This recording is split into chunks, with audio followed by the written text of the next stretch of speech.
کے نہ اخلاق کو، نہ ان کی سیرت کو، نہ ان کے کردار کو، نہ ان کی شجاعت کو، نہ ان کے عزم کو، نہ ان کے ارادے کو کوئی طاقت روک نہ پائے گی۔ یہ تو ہو سکتا ہے تم راستے سے ہٹا دو، مگر راستے سے جائیں گے بھی ہٹ کے جائیں گے تو ایک چھاپ چھوڑ جائیں گے، ایک نشان چھوڑ جائیں گے۔ اب آپ دیکھیے کہ اہل بیت کو سیاست نہیں آتی تھی، اہل بیت کو سیاست نہیں آتی تھی، تو سیاست جو سیاسی معاملات تھے وہ دوسروں نے سنبھالے، دین کا معاملہ مولا کائنات کے ہاتھ میں رہا، دین کا معاملہ مولا کائنات کے ہاتھ میں رہا، لیکن اہل بیت کو سیاست نہیں آتی۔ میں بالکل سامنے کے بعد آپ کے سامنے پیش کر رہا ہوں۔ صلح حسن، جسے صلح حسن کہا جاتا ہے، یہ صلح حسن تو ہے نہیں، صلح معاویہ ہے۔ امام حسن نے صلح کو آفر تو معاویہ کی طرف سے آیا، اس کی پالیسی کیا ہے؟ اس کی پالیسی یہ ہے کہ بھائی ہم جنگ نہیں چاہتے،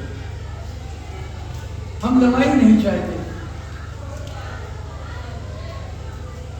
سادہ کاغذ بھیجے دے رہے ہیں، جو بھی شرطیں لکھنی ہو لکھ لیں،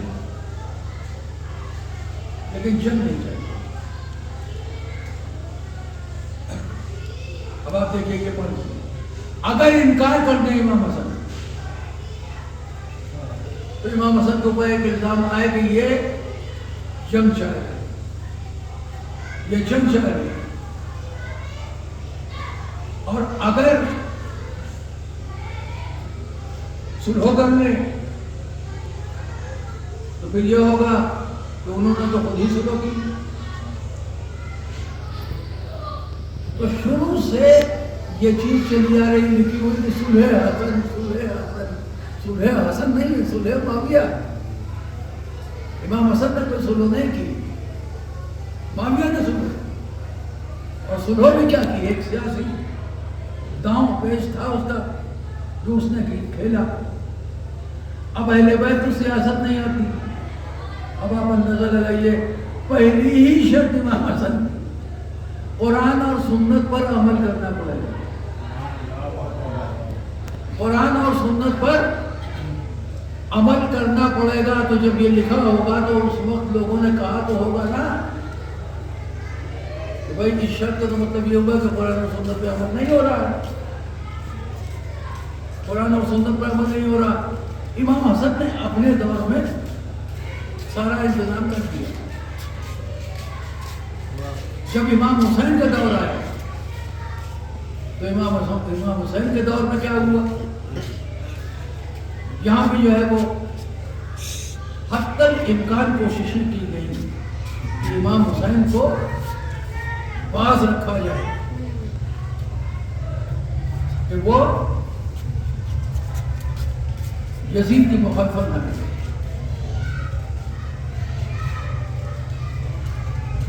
اور بیعت کر لی تو کیا کہیں گے؟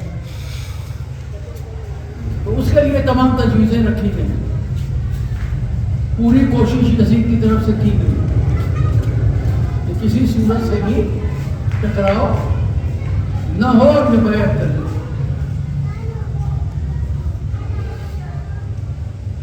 اب لکھنے والوں نے کیا لکھا؟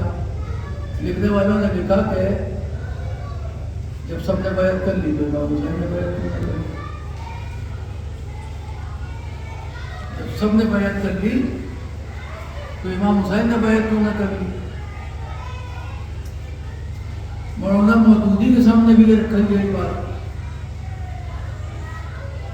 یہ بتائیے کہ جب سب نے بیعت کر لی تھی یزید کی تو امام حسین کو بھی بیعت کر لینی چاہیے تھی، انہوں نے بیعت کیوں نہ کری؟ مولانا مودودی نے جو جواب دیا وہ شاندار جواب، انہوں نے کہا کہ اس پر بحث کیوں کر رہے ہو کہ جب سب نے بیعت کر لی تو امام حسین نے بیعت کیوں نہ کر لی؟ میرا سوال پلٹ کے یہ ہے کہ جب حسین نے بیعت نہیں کی تو سب نے بیعت کیوں کر لی؟ میرا سوال یہ ہے کہ جب امام حسین نے بیعت نہیں کی تو سب نے بیعت کیوں کر لی؟ اچھا جب سب نے بیعت کر لی تو بھائی اس میں تو صحابہ کرام بھی